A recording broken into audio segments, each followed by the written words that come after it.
It took about 6 hours of riding to finally reach the summit of Whistler's Mountain.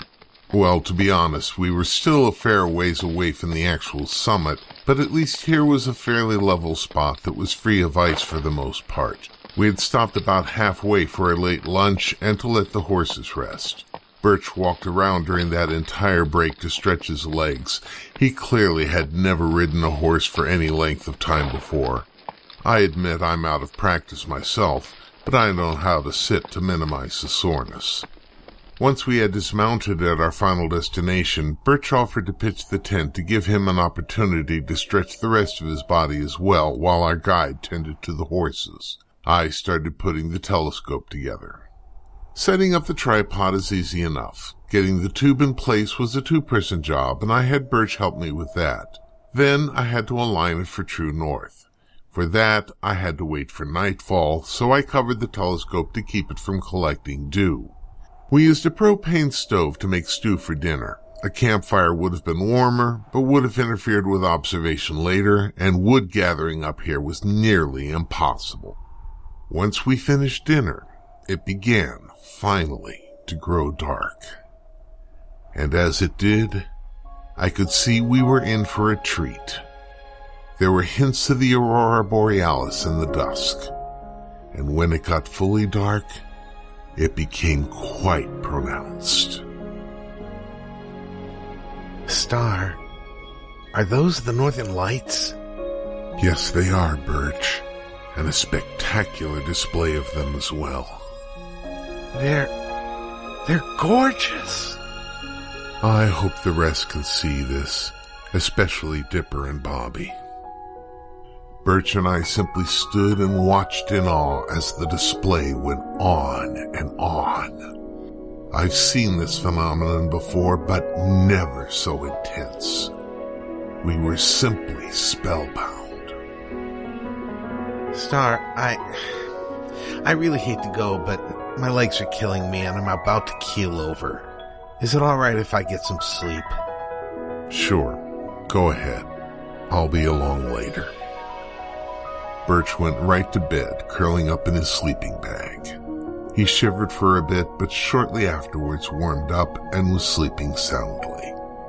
I just turned back to the sky and watched the curtains of light dance. After a bit, our guide joined me. The ancestors are joyful tonight. I had forgotten that our guide belonged to the local tribe. I remember hearing this viewpoint from previous guides years before. What are they so joyful about? They usually reserve such joy for welcoming someone into their midst. You mean someone died? Someone transcended, or maybe many. Their strength grows, and they celebrate, both to welcome the new and to comfort those left behind.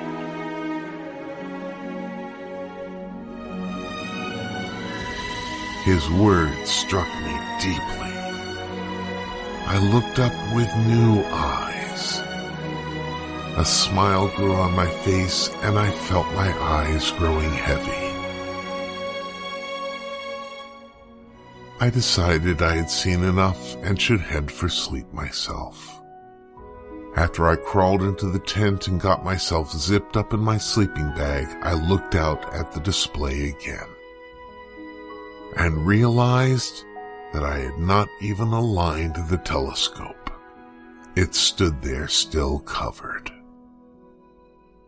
It didn't matter. What I had seen tonight was an experience far more than I had expected.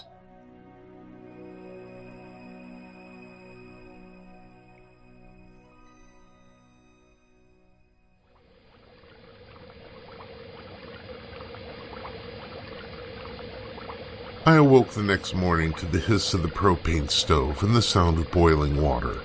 Birch had arisen early and was huddled around the warmth, sipping a cup of instant coffee. It's freaking cold up here, and you've been here before? How do you stand it? I kept moving. I'm so stiff I feel like I'll break something if I move. Well, we're packing up and going home. I think I found what I was seeking. Oh? What were you looking for? Solace and redemption. I'll start packing up the telescope. It took us a bit longer to get packed up than it took to unpack, but the trip down took less time, being downhill. As a result, we got back to the starting point in only 4 hours, repacked the telescope in the case, gave a healthy tip to our guide, and got back to the Hot Springs Resort in time for a late lunch. Dipper and Bobby excitedly asked if I had seen the Northern Lights the previous night, and I assured them that I had. Birch and I spent the afternoon in the hot springs with everyone else.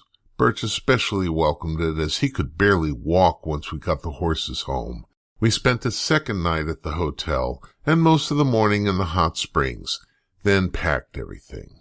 We said our goodbyes to Brian and left him a few posters of the concert just in case anyone was interested, then headed back to Calgary. We arrived early evening. Birch built a fire in the fireplace right away, a real rip-roaring one. The cold temperatures had really gotten to him. Dipper and Bobby spent their time near it playing games. Dan and Aurora went into town to get some food for us and returned with quite a feast. It wasn't until Dan returned that we realized he'd gone without his wheelchair or cane. Aurora noticed this as soon as they got to the grocery and was a bit upset at him for that, but he looked pretty proud of himself, though he spent the rest of the evening sitting down.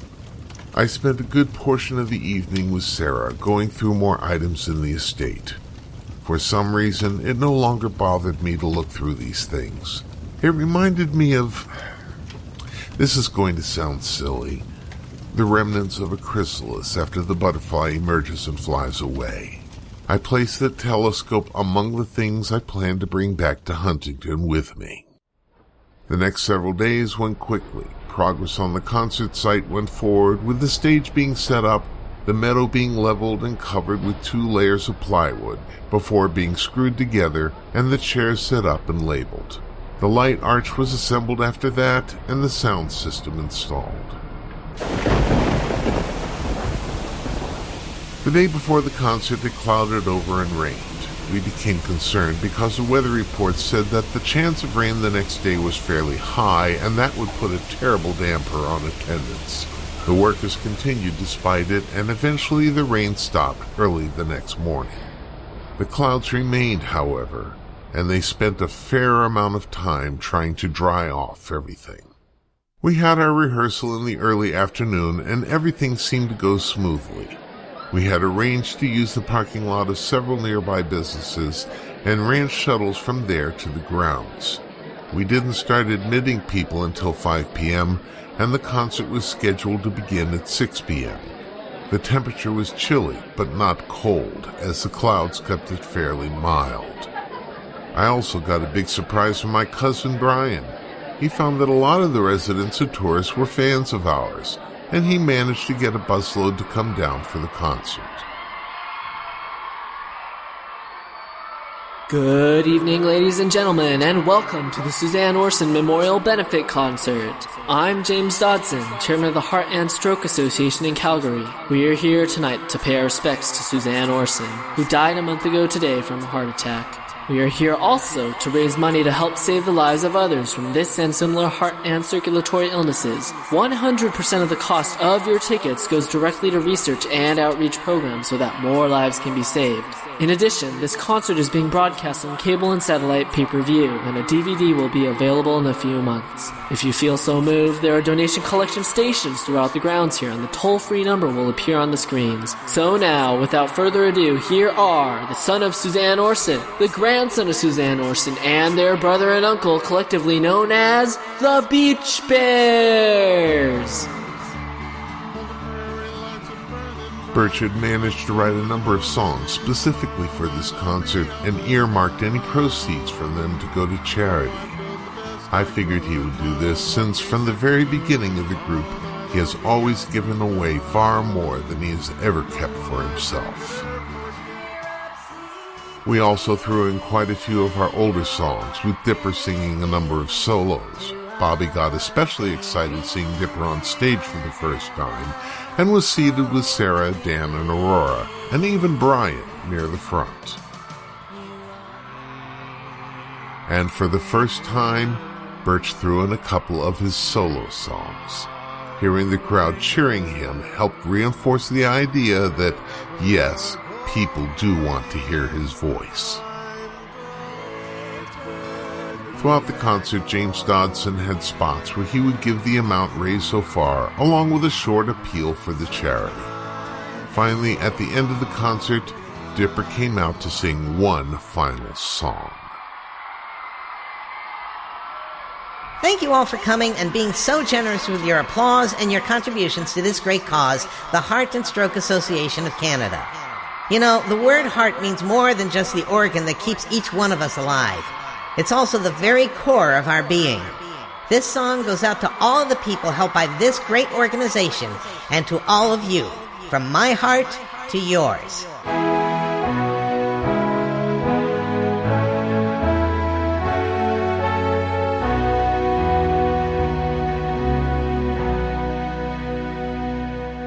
I haven't seen all there is to see, but I've seen quite a bit.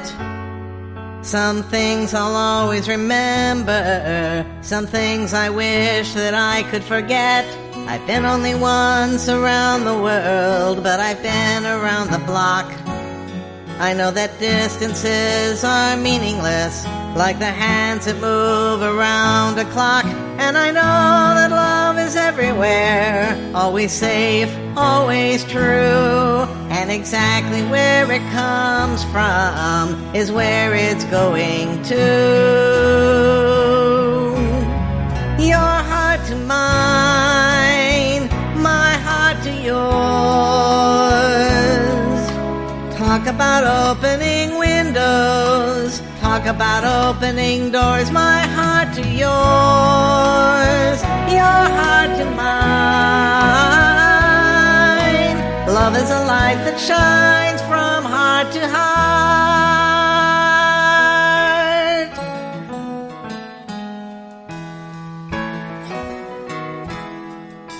Here I am singing in Canada under stars and northern lights.